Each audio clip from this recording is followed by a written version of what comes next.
सुप्रभात बच्चों। आज हम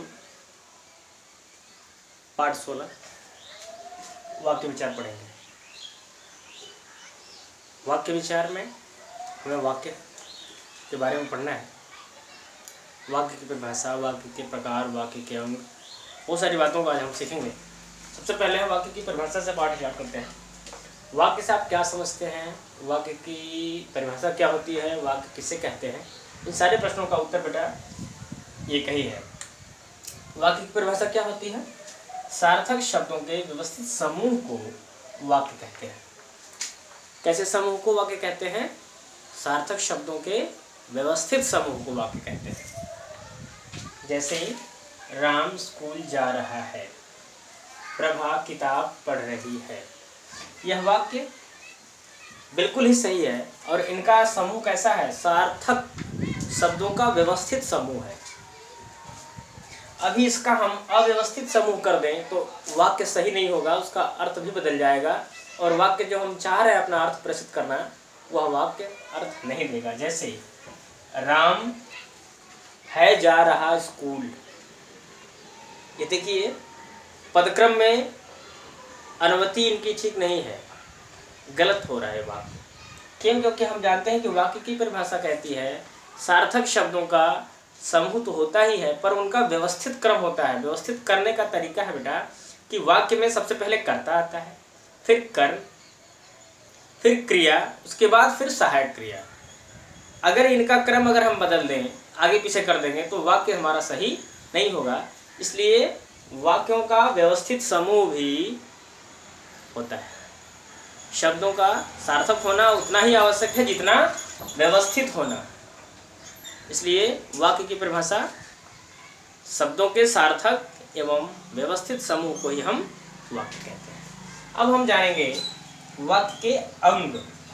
अंग यानी वाक्य का हिस्सा क्या होता है, वाक्य के अंग क्या होते हैं। वाक्य के बेटा दो अंग होते हैं।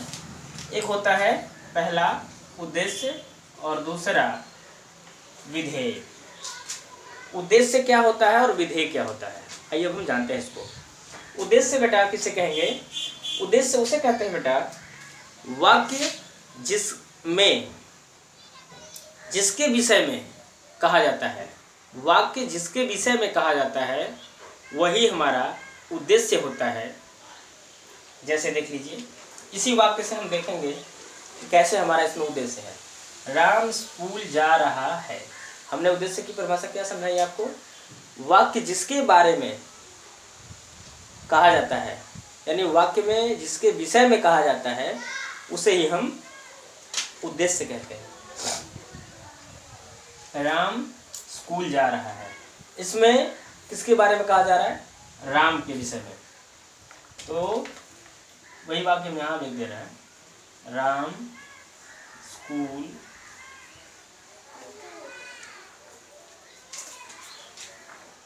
जा रहा है। अब इसमें राम के विषय में कहा जा रहा है। किसके विषय में कहा जा रहा है? राम के विषय में कहा जा रहा है। क्या कहा जा रहा है? कि स्कूल जा रहा है। तो राम हमारा क्या हो गया बेटा? उद्देश्य हो गया। राम हो गया उद्देश्य। क्यों? क्योंकि वाक्य जिसके बारे में कहा जाता है वह होता है उद्देश्य। क्लियर? अब बात करेंगे किसकी? विधेय की। ये वाक्य के दो अनिवार्य अंग होते हैं बेटा, एक होता है उद्देश्य और दूसरा होता है विधेय। विधेय किसे कहते हैं इसको जानते हैं। विधेय जब हम उद्देश्य जान गए तो विधेय बहुत ही आसान होता है। विधेय बेटा इस उद्देश्य के विषय में जो कुछ कहा जाता है उसे ही हम विधेय कहते हैं। उद्देश्य के विषय में जो कुछ कहा जाता है उसे ही हम विधेय कहते हैं। इसको दूसरे शब्दों में यूं कह सकते हैं कि उस वाक्य में कर्ता के विषय में जो कुछ कहा जाता है उसे हम विधेय कहते हैं। ध्यान रखिएगा, राम हमारा उद्देश्य है और राम कर्ता भी है वाक्य का। अब राम के विषय में क्या कहा जा रहा है? राम स्कूल जा रहा है। राम कहाँ जा रहा है? स्कूल जा रहा है। ये जो स्कूल जा रहा है यह क्या हुआ? यही है विधेय। ये क्या है? विधेय। क्लियर? फिर से रिपीट करते हैं। उद्देश्य किसे कहेंगे? वाक्य जिसके विषय में कहा जाता है उसे उद्देश्य कहते हैं, और उस उद्देश्य के विषय में बेटा उस वाक्य में जो कुछ लिखा रहता है वही हमारा विधेय होता है। इस वाक्य में भी देख लेते हैं। प्रभा किताब पढ़ रही है, प्रभा हमारा उद्देश्य और किताब पढ़ रही है, यह क्या हुआ? विधेय। ये बातें क्लियर हुई? अब हम जानेंगे वाक्य के भेद या वाक्य के प्रकार।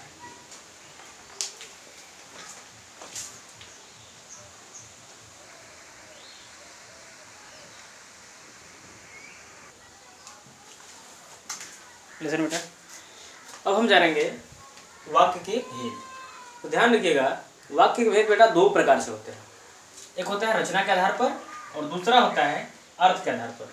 वाक्य के जो भेद होते हैं, पहला रचना के आधार पर और दूसरा अर्थ के आधार पर। अब इनके भी बेटा अपने उपभेद हैं। रचना के आधार पर वाक्य के 3 भेद होते हैं। पहला सरल वाक्य, दूसरा संयुक्त वाक्य, तीसरा मिश्रित वाक्य। ठीक? और अर्थ के आधार पर वाक्य के बेटा 8 भेद होते हैं।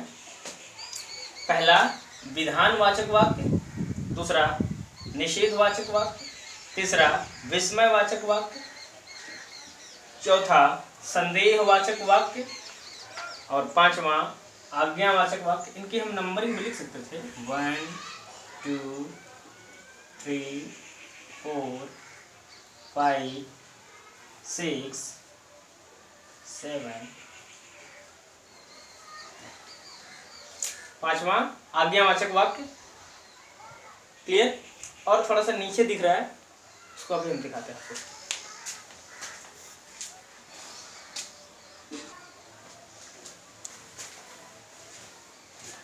पांचवा आज्ञावाचक वाक्य, छठा संकेतवाचक वाक्य, सातवां इच्छावाचक वाक्य और आठवां होता है प्रश्नवाचक वाक्य। तो ये जो अर्थ के आधार पर, अर्थ का मतलब समझ रहे हैं, मीनिंग अर्थ, वाक्य जो हम प्रयोग करते हैं उनका कुछ न कुछ अपना निहित अर्थ होता है। तो अर्थ के आधार पर भी वाक्य के अपने 8 भेद हो गए हैं। तो इनको तो हम जानेंगे ही, इसके पहले हमको जानना है रचना के आधार पर वाक्य के भेद। तो इसके भी 3 भेद होते हैं। फर्स्ट रचना सरल वाक्य, दूसरा संयुक्त और तीसरा मिश्रित वाक्य। क्लियर? अब हम इन्हीं शुरुआत करेंगे रचना के आधार पर वाक्य के भेद से, उसके बाद इनको जानेंगे।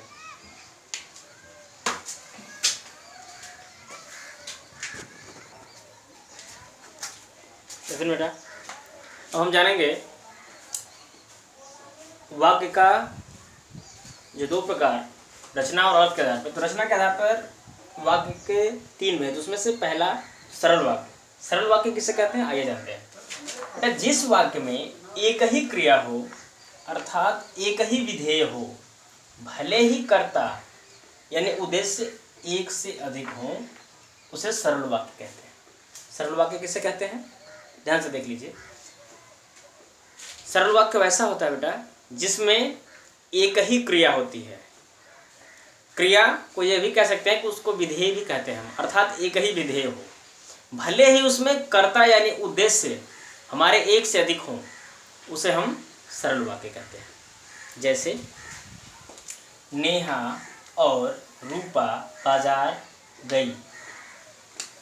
नेहा और रूपा बाजार गई, ये देखिए इसमें एक ही क्रिया है, बाजार जाना एक ही क्रिया है।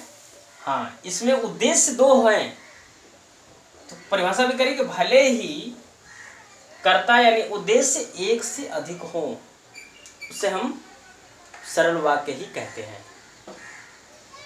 नेहा और रूपा बाजार गई। ध्यान रखिएगा, सरल वाक्य पहचानने का आसान तरीका, आसान नियम, जिस वाक्य में एक ही क्रिया होती है बेटा और उसका एक से अधिक उद्देश्य भी हो सकता है, उसे हम सरल वाक्य ही कहते हैं।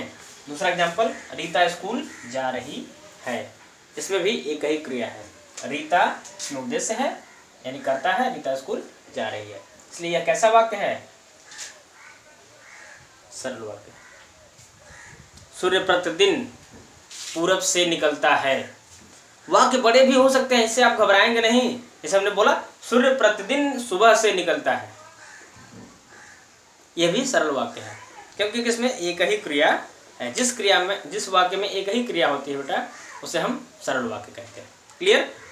हो सकता है कि आपको परेशान करने के लिए ऐसे एग्जाम्पल मिल जाएं जो कि एक से अधिक उद्देश्य दिखें, लेकिन आप इससे घबराएंगे नहीं। एक से अधिक उद्देश्य हो सकते हैं, पर उस वाक्य में, यानी जिस वाक्य में एक ही क्रिया होती है, उसे हम सरल वाक्य कहते हैं। क्लियर? अब हम जानेंगे संयुक्त वाक्य।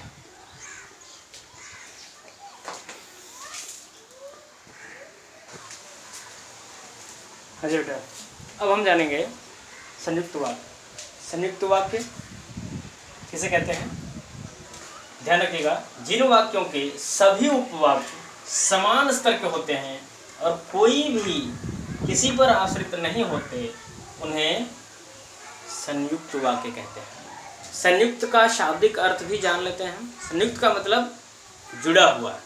अब ध्यान रखिएगा, सरल वाक्य में सिंपल एक क्रिया होती थी, लेकिन संयुक्त वाक्य में बेटा दो क्रियाएं किसी न किसी समुच्चय बोधक अव्यय से जुड़ी होती हैं। और वह कौन सा अव्यय जोड़ता है इनको? वह होता है समानाधिकरण समुच्चय बोधक। संयुक्त वाक्य में समानाधिकरण समुच्चय बोधक लगे होते हैं। कौन कौन? अथवा, किंतु, परंतु, और, इसलिए, या आदि। इनसे जुड़ करके ही संयुक्त वाक्य बनता है। और इसमें ये ऊपर की बातें हैं, जिन वाक्यों के सभी उपवाक्य समान स्तर के होते हैं, उसमें जितने भी वाक्य, एक मुख्य वाक्य दूसरा उपवाक्य, क्यों? क्योंकि दो वाक्यों के जुड़ने पर ही संयुक्त होगा। संयुक्त मतलब जोड़ा, दो, कोई एक चीज दूसरे से उसमें जोड़ रही हो। क्लियर? जैसे देख लीजिए वाक्य, आज रमेश आने वाला था किंतु नहीं आया। ये किंतु क्या है बेटा? ये किंतु जोड़ रहा है इन दोनों वाक्यों को। आज रमेश आने वाला था किंतु नहीं आया। अब ध्यान रखिए, दो वाक्यांशों को जोड़ रहा है किंतु, तो हमने समानाधिकरण समुच्चय बोधक को लिखा भी है, अथवा, किंतु, परंतु। क्लियर? आज रमेश आने वाला था किंतु नहीं आया। अब ध्यान रखिएगा, इसमें दो क्रियाएं होंगी, आने वाला था और नहीं आया। यह कैसा वाक्य है? संयुक्त वाक्य। सुबह हुई और चिड़िया चहचहाने लगी, और भी लगा मिलता है संयुक्त वाक्य में। क्लियर? सुबह हुई और चिड़िया चहचहाने लगी। इस तरह से जिस वाक्य में समानाधिकरण समुच्चय बोधक का प्रयोग होता है, उसे हम संयुक्त वाक्य कहते हैं। क्लियर? अब अगली कक्षा में हम पढ़ेंगे मिश्र वाक्य और अर्थ के आधार पर इसके अदर भेद। क्लियर?